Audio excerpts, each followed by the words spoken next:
இந்த vegetable oils வந்து நல்லதில்லை. It will predispose us to diabetes. நம்மளை வந்து வெஜிடபிள் ஆயில் வந்து ஃபேட் கம்மி, கண்டென்ட் கம்மி அப்படின்னு சொல்கிறது வந்து பொய். பட் ஆனால் இனிப்பு ஜாஸ்தி சாப்பிட்றதுனால என்ன ஆகுன்னா, எஸ்பெஷலி சுகர், இந்த ஒயிட் சுகர் இருக்கு இல்லையா, சாப்பிட்டோன்னா நம்ம ரத்தத்தில் உள்ள பிளட் லெவலில் உள்ள சுகரை ஸ்பைக் டக்குன்னு கூட்டும். இன்சுலின் ஜாஸ்தி செக்ரீட் ஆக ஆக உங்களுக்கு வந்து டிப்ளீட் ஆயிடுச்சுன்னா இன்சுலின் லெவல் கம்மியானோடனே சுகர் வந்து கண்ட்ரோல் இல்லாமல் போயிடும். இப்போ ஏன் டைப் 2 வந்து நிறைய பேருக்கு வருது அப்படின்னா, நம்ம ஃபஸ்ட்டு வந்து நம்ம லைஃப் ஸ்டைல் நம்ம முதல்ல மாதிரி கிடையாது.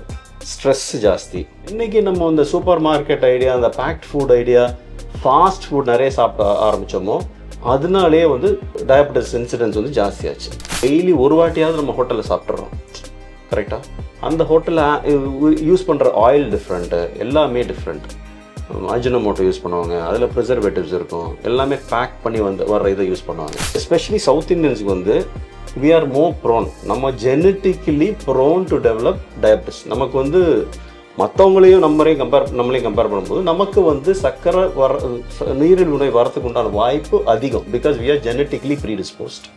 டயட் அண்ட் எக்ஸசைஸ் தான் ஃபஸ்ட்டு. நம்ம டயட்டையும் எக்ஸசைஸும் இல்லாமல் சுகர் டயபிட்டிஸை வந்து நம்ம வந்து தடுக்க முடியாது.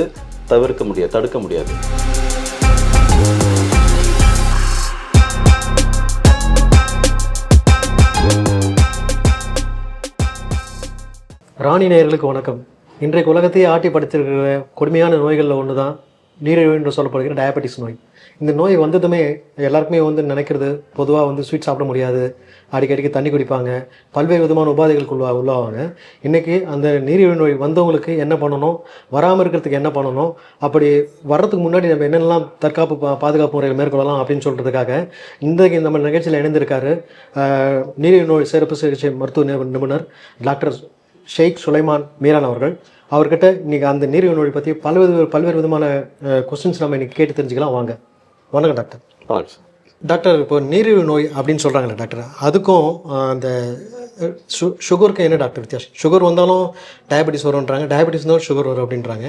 ஆக்சுவலாக நீரிழிவு நோய்னா என்ன டாக்டர்? நீரிழிவு நோய்னா என்ன? டயபெட்டிஸ் மெல்லிட்டஸ் அப்படின்னு சொல்லுவாங்க. டயபெட்டிஸ்ங்கிறது வந்து அதிகமாக யூரின் போகிறது, மெல்லிட்டஸ்ங்கிறது இனிப்பாக போகிறது. ஸோ நம்ம ரத்த அளவில் வந்து சுகர் ஜாஸ்தி ஆகிறதுனால ஒரு கிட்னியில் ஒரு த்ரெஷ்ஹோல்டு இருக்கும், 180 மில்லிகிராம்னு இருக்கும். அந்த அளவுக்கு மேலே நம்ம ரத்தத்தில் சுகர் இருந்ததுன்னா அது யூரின் மூலமாக வெளியேறும். அதுக்கு தான் நீரிழிவு நோயின்னு பேர். எதனால் சர்க்கரை ஜாஸ்தி ஆகுது அப்படிங்கிறதுனா பல காரணங்கள் இருக்குது. அதில் டயபெட்டிஸில் வந்து பல வகைகள் இருக்குது. டைப் 1 இருக்குது, டைப் 2 இருக்குது, ஜிடிஎம் சொல்லி ப்ரெக்னென்ட் விமனுக்கு வர்றது இருக்குது, மற்ற வகைகள்லாம் இருக்குது. ஒவ்வொன்றும் ஒவ்வொரு மாதிரி இருக்கும். அதை நம்ம போக போக அப்படியே பேசலாம். சரி டாக்டர். இப்போ இந்த நீரிழிவு நோய் வரதுக்கு முக்கியமான காரணம் என்னவா இருக்கும் டாக்டர்? அது வந்து அதுக்குண்டான சிம்டம்ஸ் என்னென்ன மாதிரி? சிம்டம்ஸ் அதாவது டைப் 1 டைப் 2 இருக்குது. டைப் 1 வந்து இளம் வயது சின்ன பசங்களுக்கு வர்றது. அதுக்கு காரணம் என்னன்னா வந்து நம்ம ரத்தத்தில் கணையத்தில் சுத்தமாக இன்சுலின் இல்லாமல் இருக்கும். அப்சல்யூட் இன்சுலின் டெஃபிஷியன்சின்னு சொல்லுவோம். அதனால் வருது. இன்சுலின் இருந்தால் தான் நம்ம உணவு உட்கொள்ளும் போது அது சுகராக மாறும், குளுக்கோஸாக மாறும். குளுக்கோஸ் மாற்றி ரத்தத்தில் இருக்கும்போது இந்த இம்மீடியட்டாக சுகர் லெவல் ஹை ஆனவுடனே பேன்க்ரியாஸ்க்கு வந்து ஒரு சிக்னல் போகும். அங்கேருந்து இன்சுலின் ரிலீஸ் ஆகும். இந்த இன்சுலின் என்ன பண்ணும், அந்த சுகரை எடுத்துகிட்டு போயிட்டு வெவ்வேறு இடத்துக்கு மசில், ஃபேட்டு, கிட்னி எல்லா பாகத்துக்கும் கொண்டு போய் சேர்க்கும். டைப் 1 வந்து இந்த இன்சுலின் சுத்தமாக இருக்காது. சுத்தமாக இல்லாதனால என்ன ஆகும், அந்த குளுக்கோஸ் இருந்தாலும் அதை நம்மளால் வந்து நம்ம உடல் வந்து யூஸ் பண்ண முடியாமல் இருக்கும். அதனால் சுகர் லெவல் ஜாஸ்தியாக இருக்கும். டைப் 2 இன்னொன்று இருக்குது, அதுதான் எல்லோரும் காமன். டைப் 1 வந்து நாட் வெரி காமன், சின்ன பசங்களுக்கு வர்றது. அவங்களுக்கு இன்சுலின் கொடுத்தா தான் அந்த சுகர் கட்டுப்படும், மாத்திரையில் கட்டுப்படாது. டைப் 2 என்ன இருக்கும், இன்சுலின் இருக்கும், கம்மியாக இருக்கும், சரியாக வேலை செய்யாது. சரியாக வேலை செய்யாதனால என்னவோ அதே பிரச்சனை வரும். இன்சுலின் பிளட்டில் குளுக்கோஸ் ஜாஸ்தி இருக்கும், ஆனால் அதை செல்ஸ் யூட்டிலைஸ் பண்ண முடியாது. அதனால் திருப்பி சுகர் லெவல் ஹை ஆகும். இதுதான் இரண்டு வகை. இதில் டைப் 2 தான் காமன். டைப் 2 ஏன் வருது, இப்போ ஏன் டைப் 2 வந்து நிறைய பேருக்கு வருது அப்படின்னா, நம்ம ஃபஸ்ட்டு வந்து நம்ம லைஃப் ஸ்டைல் நம்ம முதல்ல மாதிரி கிடையாது. ஸ்ட்ரெஸ் ஜாஸ்தி. சாப்பிட்ற உணவு வந்து நம்ம வந்து ஃபார் எக்ஸாம்பிள் கோதுமையே எடுத்துக்கோங்களேன். கோதுமை நம்ம முதல்ல என்ன செய்வோம், முதல்ல முழு கோதுமையை அரைச்சி கடையில் குடித்து அரைச்சி நம்ம சாப்பிட்டுட்டு இருந்தோம். இப்போல்லாம் பேக்ட் ஃபுட் வருது. பேக்ட் ஃபுட்டில் வந்து ப்ரிசர்வேட்டிவ் இருக்குது. என்றைக்கு நம்ம இந்த சூப்பர் மார்க்கெட் ஐடியா, அந்த packed food idea, fast food நிறைய சாப்பிட ஆரம்பித்தோமோ அதனாலே வந்து டயபெட்டிஸ் இன்சிடென்ட்ஸ் வந்து ஜாஸ்தியாச்சு. மூணாவது வந்து ஸ்மோக்கிங், ஆல்கஹால். நாலாவது செடென்ட்ரி லைஃப் ஸ்டைல், அதாவது வந்து உட்கார்ந்த மாதிரியே வேலை பார்க்குறது, உடல் உழைப்பு இல்லாமல் குறையறதுனால வருது. இதெல்லாம் வந்து காரணங்கள். ஆனால் இந்தியன்ஸுக்கு வந்து நம்ம எஸ்பெஷலி சவுத் இந்தியன்ஸுக்கு வந்து வி ஆர் மோர் ப்ரோன், நம்ம genetically prone to develop diabetes. நமக்கு வந்து மற்றவங்களையும் நம்மளையும் கம்பேர் பண்ணும்போது நமக்கு வந்து சர்க்கரை நீரிழிவு நோய் வரத்துக்கு உண்டான வாய்ப்பு அதிகம். Because we are genetically predisposed. Doctor, அப்போ இன்னொரு முக்கியமான ஒரு கொஸ்டின் டாக்டர். இப்போ வந்து நீங்கள் டயபெட்டிக்ஸும் சுகருக்கும் உங்களுக்கு வித்தியாசம் சொன்னீங்க. ஆனால் எல்லாருமே வந்து சுகர் வந்தாலே எனக்கு வந்து டயபெட்டிஸ் வந்துருச்சுன்னு நினைக்கிறாங்க. ஸோ சுகர்ன்றது வந்து டயபெட்டிஸோட ஆரம்ப கண்ட்ரோல் ஒரு நிலையா, இல்லை வந்து டயபெட்டிஸ் வந்து சுகரோட கண்ட்ரோலா? இல்லை, ரெண்டுமே சினானிமஸ் தான். அதாவது வந்து சுகர், ரத்தத்தில் உள்ள சுகர் லெவல் ஜாஸ்தியானால் அதை டயபெட்டிஸ்னு சொல்லுவோம். ஃபாஸ்டிங்கில் வந்து 100க்கு கீழே இருக்கணும். சாப்பிட்டு 2 மணி நேரம் கழிச்சு வந்து 140 கீழே இருக்கணும். இது அதாவது நம்ம எப்போ டயபெட்டிஸ் டயக்னோஸ் பண்ணோம்னா, சாப்பிட்றதுக்கு முன்னாடி வெறுமையில் டெஸ்ட் பண்ணும்போது 126 இருந்தாலோ, உணவு உட்கொண்டு இல்லைனா குளுக்கோஸ் கொடுத்து டெஸ்ட் பண்ணுவோம். அது கொடுத்து 200க்கு மேலே போனாலோ டயபெட்டிஸ் இருக்குன்னு அர்த்தம். டயபெட்டிஸ் என்னன்னா அதிக சுகர் லெவல் உள்ளவங்களுக்கு தான் டயபெட்டிஸ் பேஷண்ட்னு சொல்கிறோம் நம்ம. ஓகே, அதிக சுகர். இப்போது இந்த சுகர் வர்றதுக்கான காரணங்கள் என்ன டாக்டர்? இப்போ அதாவது அவங்களோட உணவு முறை பழக்கமா, இல்லை வந்து அவங்களோட லைஃப் ஸ்டைலாக, நீங்கள் சொன்ன மாதிரி லைஃப் ஸ்டைலாக, இது எந்த விதமான காரணத்தினால வந்து ஒருத்தருக்கு சுகர் எதுக்கு பொதுவாக ஏற்படுது? அது நான் சொன்ன மாதிரி முதல்ல நம்ம ஜெனட்டிக்கலி ப்ரீடிஸ்போஸ், நம்மளுக்கு வரத்துக்கு உண்டான வாய்ப்புகள் அதிகம். பிகாஸ் நம்ம ஜீன் அப்படி அப்பா அம்மாவுக்கு இருந்ததுன்னா அந்த டைப் 2 வந்து நமக்கு வரும். ரெண்டாவது லைஃப் ஸ்டைல் தான் மெயினாக. நம்மளுடைய லைஃப் ஸ்டைல் வந்து முதல்ல வந்து இப்போ 8-9 மணிக்கு படுக்கிறவங்கள பார்க்குறதே ரொம்ப கஷ்டம் இல்லையா? எல்லாம் டிவி பார்த்துட்டு லேட் நைட்டு தான் நம்ம படுத்துங்கிறோம். Lifestyle, stress, food habits எல்லாம் சேர்ந்து தான், எல்லாம் சேர்ந்து அதனால் வர்றது தான் இது. இந்த மாதிரி இப்போ பேக்ட் ஃபுட்டோ இல்லை ஃபாஸ்ட் ஃபுட்டோ சாப்பிட்றதுனால என்ன ஆகும்னா, அதில் வந்து நிறைய ப்ரிசர்வேட்டிவ்ஸ் இருக்கும். நம்ம யூஸ் பண்ணுற ஆயிலே மாறிடுச்சு இப்போ. கரெக்டாக முதல்ல வந்து நம்ம நல்லெண்ணெய், கடலெண்ணெய், செக்கில் இருந்து தான் நம்ம வாங்கி சாப்பிட்டுட்டு இருந்தோம். இப்போ வந்து எல்லாமே பேக்டு ஆயில் வருது. அந்த பேக்ட் ஆயில்லேயும் வந்து நம்ம வந்து வெஜிடபிள் ஆயில்ஸ் நிறைய யூஸ் பண்ணுறோம். Palm oil, rice bran oil, soya oil சொல்லி நிறைய யூஸ் பண்ணுறோம். இந்த வெஜிடபிள் ஆயில்ஸ் வந்து நல்லதில்லை. It will predispose us to diabetes. ஏன்னா ஒன்று, அது வந்து நிறைய ட்ரைக்ளிசரைட் ஃபேட் கண்டென்ட் ஜாஸ்தி இருக்கும். நம்மளை வந்து வெஜிடபிள் ஆயில் வந்து ஃபேட் கண்டென்ட் கம்மி அப்படின்னு சொல்கிறது வந்து பொய். ஃபேட் கண்டென்ட் ஜாஸ்தி இருக்கும், அதனால் கொழுப்பு ஜாஸ்தியாகும். ரெண்டாவது வந்து ப்ரிசர்வேட்டிவ்ஸ், அது வந்து நுரைக்காமல் இருக்கிறதுக்கு, ஷெல்ஃப் லைஃப் இன்க்ரீஸ் பண்ணுறதுக்கு நிறைய ப்ரிசர்வேட்டிவ்ஸ் ஆட் பண்ணுவாங்க. இது எல்லாமே வந்து சுகர் உண்டாகிறதுக்கு உண்டான வாய்ப்பு ஜாஸ்தி இது உட்கொள்கிறதுனால. பழைய வாழ்க்கை முறையில் வந்து நமக்கு இவ்வளோ சுகர் கிடையாது, இவ்வளோ பேஷண்ட்டுக்கு டயபெட்டிஸ் கிடையாது. இந்த லைஃப் ஸ்டைல் மாறி, இந்த மாதிரி உணவு பழக்கங்கள் மாறி, ஸ்ட்ரெஸ் ஜாஸ்தியாகிறதுனால வர்றதான் டயபெட்டிஸ். சரி டாக்டர், இப்போ நிறைய பேருக்கு வந்து இனிப்பு சாப்பிட்டாலே வந்து சுகர் வந்துடுன்ற ஒரு பயம் இருக்குது. இனிப்பு சாப்பிட்றதுனால சுகர் வருமா? அதாவது நம்ம கணையம் நல்லா வேலை செய்கிற வரைக்கும் ஒன்றும் பிரச்சனை இல்லை. பட் ஆனால் இனிப்பு ஜாஸ்தி சாப்பிட்றதுனால என்ன ஆகுன்னா, எஸ்பெஷலி சுகர், இந்த ஒயிட் சுகர் இருக்கு இல்லையா, அது வந்து நம்ம சாப்பிட்டோன்னா நம்ம ரத்தத்தில் உள்ள பிளட் லெவலில் உள்ள சுகரை ஸ்பைக் டக்குன்னு கூட்டோன்னு என்ன ஆகும்னா, அந்த சிக்னல் வந்து பேங்க்ரியாஸுக்கு போகும். பேங்க்ரியாஸ் போனோன்னா அது வந்து இன்சுலின் செக்ரேட் பண்ணும்.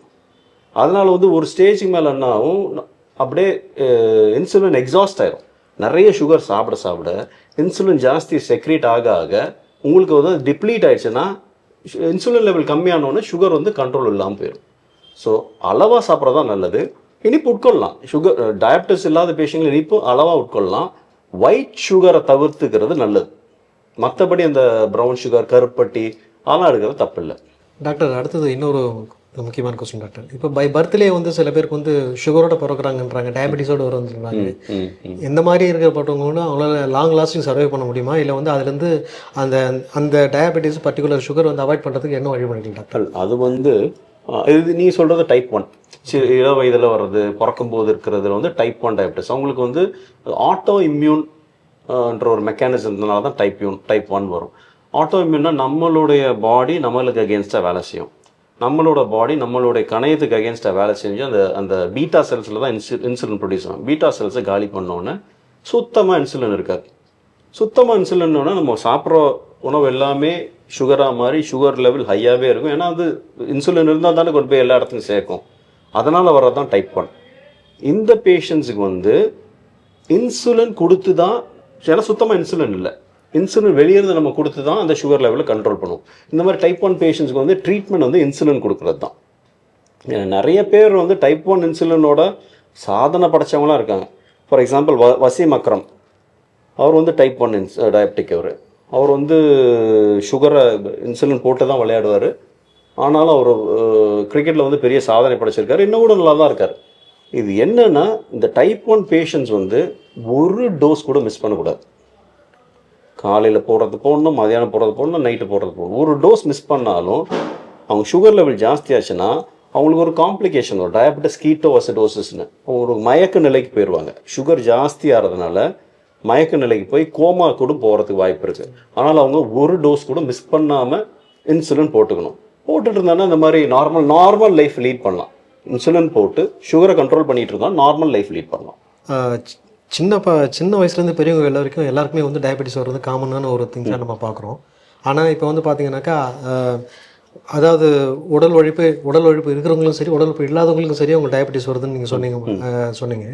ஆனால் ஒரு விஷயம் என்னென்னு பார்த்தீங்கன்னாக்கா, நார்மலாக வந்து ஏஜ் ஆக ஆக வந்து டயபெட்டிஸ் வருமா, இல்லை சுகர் வருமா, அந்த மாதிரி வருமா, இல்லை வந்து பர்டிகுலர் நீங்கள் சொல்கிற மாதிரி லைஃப் ஸ்டைலில் மட்டும்தான் வருமா, இல்லை வந்து என்ன ஃபேக்டர்னால அது வந்து உங்களுக்கு அஃபெக்ட் ஆகுது டாக்டர்? இல்லை, அதாவது முதல்லலாம் வந்து ஒரு 50 வயசு 40 வயசுக்கு மேலே தான் டைப் 2 வந்துட்டு இருந்தது. டைப் 2ங்கிறது வந்து அந்த இன்சுலின் சரியாக வேலை செய்யாதனால, உடல் பருமனால, ஸ்ட்ரெஸ்னால் வருது.